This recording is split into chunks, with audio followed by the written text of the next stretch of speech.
Hello guys, बहुत बहुत स्वागत है आप सभी का हमारे यूट्यूब चैनल पर जिसका नाम है इन्वेस्ट इन स्टॉक। तो दोस्तों, इस वीडियो में हम बात कर रहे हैं विकास मल्टीकॉप लिमिटेड के स्टॉक के बारे में। बहुत ही फेमस है यूट्यूब के ऊपर ये स्टॉक, क्योंकि स्टॉक के अंदर अभी लगा है अपर सर्किट। पर डे इसमें 4.48% का जो अपर सर्किट है वो देखने को मिल रहा है, और आज भी स्टॉक के अंदर जो अपर सर्किट है वो देखने को मिला है। प्रीवियस क्लोजिंग जो थी वो ₹3.35 की थी, और ओपनिंग जो हुई थी आज इसकी ₹3.50, और आज का जो हाई था वो भी ₹3.50 था। 52 वीक लो की बात की जाए तो 90 पैसे से उठकर स्टॉक ₹3.35 के लेवल पर आया है। तो बहुत सारे जो रिटेल इन्वेस्टर्स हैं, बहुत सारे जो बिगनर्स हैं, उन सभी के लिए एक फेवरेट स्टॉक माना जा रहा है ये। बहुत सारे लोग यूट्यूब पर वीडियोस भी बना रहे हैं, सजेस्ट कर रहे हैं कि विकास मल्टीकॉप लिमिटेड के स्टॉक में पैसा लगाइए, आपका पैसा 10 लाख हो जाएगा, 1 लाख लगाएंगे तो 1 करोड़ हो जाएगा। तो इन सभी चीज़ों को हम समझते हैं इस वीडियो में, और जानते हैं कि क्या हमें विकास मल्टीकॉप लिमिटेड में पैसा लगाना चाहिए या नहीं लगाना चाहिए। तो दोस्तों, अगर न्यूज़ की बात की जाए, अनाउंसमेंट की बात की जाए, तो विकास मल्टीकॉप लिमिटेड के अंदर ढेर सारी जो अनाउंसमेंट है वो भरी पड़ी हैं। ये इसका एक प्लस पॉइंट है, जिसकी वजह से कह लीजिए कि इसके अंदर जो अपर सर्किट है वो लगा हुआ है। और डेफिनेटली ये भी मैं कह सकता हूँ कि स्टॉक के अंदर जो अपर सर्किट लगा है वो ऑपरेटर की गेम है। यहाँ पर बिल्कुल 100% श्योरिटी के साथ कहूँगा, अगर इसका ओवरऑल एक महीने का आप ग्राफ देखेंगे तो स्टॉक का प्राइस ₹3.85, ₹3.55, वापस से ₹2.95 पे जाता है, और अब इसमें लगातार जो अपर सर्किट है वो बना हुआ है। 6 महीने पुराना ग्राफ देखेंगे तो स्टॉक का प्राइस ₹18.70, लेकिन अभी थोड़ा कम समझ में आ रहा होगा। अगर हम 1 साल पुराना चार्ट निकालें तो आप यहाँ पर देख सकते हैं कि ₹1 के लेवल पर रहने वाला स्टॉक अचानक से 20-21 रुपये के लेवल पर चला गया। तो यहाँ पर डेफिनेटली आप भी समझ सकते हैं कि यहाँ पर ऑपरेटर की जो एक्टिविटी थी वो बहुत हुई है यहाँ पर। और जिन लोगों ने यहाँ पर एंट्री ली थी ₹15, ₹16 या ₹20-21 के लेवल पर, वो लोग आज तक फंसे हैं, या फिर बहुत सारे लोग यहाँ पर नुकसान जो कमा कर निकल चुके होंगे। लेकिन जो लोग यहाँ पर इंतज़ार कर रहे थे कि इस स्टॉक का प्राइस जो है वो भागेगा, तो उन लोगों को भी कहीं ना कहीं एक उम्मीद लग रही होगी कि स्टॉक के प्राइस में जो मूवमेंट है वो आने वाले दिनों में देखने को मिलेगी। डेफिनेटली दोस्तों, अगर आपने भी 21-22 या इससे कम के लेवल पर भी पैसा लगाया होता तो डेफिनेटली आपका पैसा यहाँ पर माइनस में चला गया होता, क्योंकि स्टॉक का प्राइस देख सकते हैं ₹2 के लेवल पर भी आया हुआ है। तो अब क्या करना चाहिए, क्योंकि अब लगा है अपर सर्किट, और बहुत सारे लोगों को लग रहा होगा कि स्टॉक जिस तरह पहले यहाँ पर ₹1, ₹1.5 के लेवल से ₹21 के लेवल पर गया था, क्या ये दोबारा जा सकता है? इन सभी चीज़ों को समझने के लिए हम लेके चलते हैं स्क्रीनर वेबसाइट पर। यहाँ पर इसके प्रोज एंड कॉन्स और फाइनेंशियल जो रिजल्ट्स हैं वो भी देख लेते हैं, और साथ के साथ जो न्यूज़ निकल कर आई हैं जिसके बिहाफ पर कहा जा रहा है कि स्टॉक जो है वो रॉकेट की तरह भागेगा या एकदम आसमान को छुएगा, वो भी हम आपको यहाँ पर बताने वाले हैं। तो अगर वेबसाइट पर जाएं तो इसके प्रोज एंड कॉन्स अगर आप देखेंगे तो प्रोज में आप देख सकते हैं कि जो वेबसाइट है वो भी कह रही है कि हमें सजेस्ट कीजिए कि इसके अंदर खास बात क्या है, क्योंकि वेबसाइट को भी नहीं पता है। स्क्रीनर जो कि बहुत फेमस वेबसाइट है सभी यूट्यूबर्स के लिए, या फिर जितने भी लोग स्टॉक का कंपैरिजन या स्टॉक की एनालिसिस करते हैं उन सभी के लिए, तो यहाँ पर आपको सजेशन बिल्कुल भी नहीं देखने को मिलेगी। अगर वहीं कॉन्स की बात की जाए तो यहाँ पर ढेर सारे जो कॉन्स हैं वो देखने को मिल रहे हैं। Stock is trading at 4.15 time it's book value से 4.15 बार ये जो स्टॉक है ये ट्रेड कर चुका है। और लिखा है how the company is reporting repeated profit, मतलब कंपनी के अंदर जो प्रॉफिट है वो रिपीटेड हो रहे हैं, लेकिन कंपनी जो है वो डिविडेंड पे नहीं करती है। Company has low interest coverage ratio, promoter holding has decreased by -19.78% over the last quarter, यानी कि प्रमोटरों ने अपनी होल्डिंग को यहाँ पर घटाया है, और घटने के बाद प्रमोटर की जो होल्डिंग रह चुकी है वो 33.72% ओनली रह चुकी है। ठीक है। Company has a low return on equity of 1.2% for last 3 years, और साथ के earning include and other income of ₹6.51 crore, यानी कि जो विकास मल्टीकॉप कंपनी है इसमें जो 6.51 करोड़ की इनकम है वो अदर सोर्सेस से आई, यानी कि कंपनी की यहाँ पर कोई भी कमाई जो है यहाँ पर देखने को नहीं मिल रही है। और साथ ही जो सबसे बड़ा थ्रेट है, सबसे बड़ा जो कौन है वो ये है company has high debtor of 273.44 days.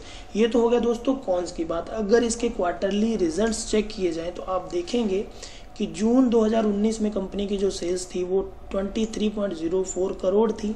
सितंबर में सेल्स इंक्रीज हुई है, डबल अप्रोक्सीमेट हुई। वहीं दिसंबर में गिरावट हुई सेल्स के अंदर।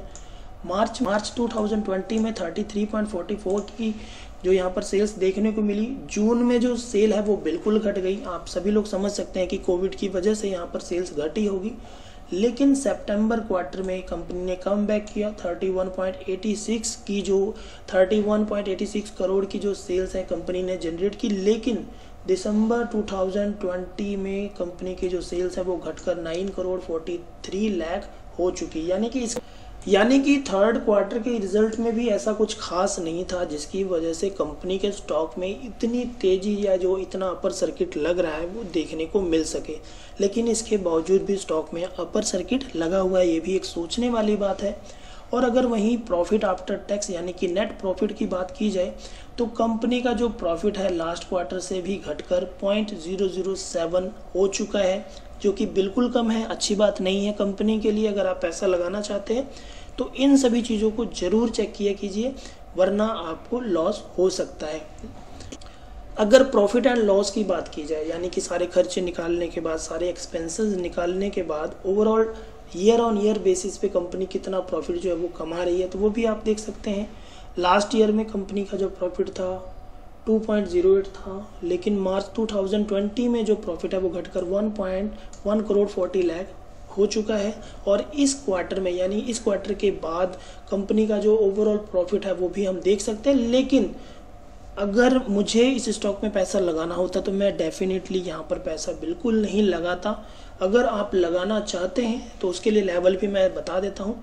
तो ये तो हो गया दोस्तों फाइनेंशियल, कहने का मतलब कंपनी के जो फाइनेंशियल्स हैं वो बिल्कुल भी सही नहीं है पैसा लगाने के लिए।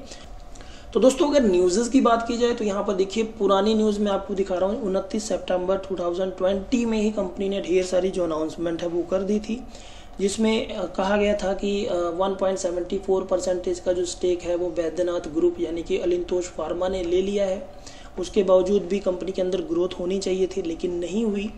और इसी के साथ ढेर सारे जो अनाउंसमेंट है वो कंपनी ने किए थे, जिसमें से एक अनाउंसमेंट ये था कि कंपनी जो है वो FMCG के सेगमेंट में आने वाली है विद 100 करोड़ इन्वेस्टमेंट। यानी कि कंपनी आने वाले 2 सालों में, यहाँ पर देख सकते हैं आप कि VML had recently announced that it will enter the food protection and personal hygiene segment of FMCG industry with an investment of approximately 100 crore in 2 years। तो कहने का मतलब है कि कंपनी आने वाले 2 सालों में 100 करोड़ इन्वेस्ट करेगी FMCG के सेगमेंट में, तो जिससे कि कंपनी को मुनाफा होगा और कंपनी के जो डेप्ट्स हैं वो क्लियर होंगे। लेकिन दोस्तों अगर कंपनी नया प्रोजेक्ट लेके आने वाली है तो सबसे पहले तो कंपनी को फंड रेज करना पड़ेगा, और अगर फंड रेज करेगी तो डेप्टर्स का जो उधार है वो कंपनी कैसे चुकाएगी, ये भी सोचने वाली बात है। कुल मिला के मैं यही सजेशन दूंगा कि अगर जिस हिसाब से कंपनी के अंदर अनाउंसमेंट हो रही है और कंपनी इन सब अनाउंसमेंट पर खरी उतरती है यानी कि FMCG के सेगमेंट में आती है, फूड प्रोसेसिंग के सेगमेंट में आती है, तो आने वाले टाइम में हम विकास मल्टीकॉप में पैसा लगाने के बारे में सोच सकते हैं। लेकिन अभी का जो ये अपर एंड लोअर सर्किट देख रहे हैं आप, अगर आप ये देखकर कंपनी के अंदर पैसा लगाना चाहते हैं या लगाने जा रहे हैं तो बिल्कुल रुक जाइए, यहाँ पर पैसा ना लगाइए। स्टॉक का प्राइस अगर 2.5 रुपये के लेवल से नीचे आता है तो आप मामूली सी जो अमाउंट है जिसको खोने से आपको बिल्कुल भी दुख ना हो, आपका नुकसान ना हो, उतनी अमाउंट यहाँ पर इन्वेस्ट कर सकते हैं और एक अंदाज़ा लेने के लिए, एग्जाम्पल के लिए। लेकिन ज़्यादा पैसा बिल्कुल ना लगाइए क्योंकि पेनी स्टॉक है दोस्तों, कुछ भी हो सकता है।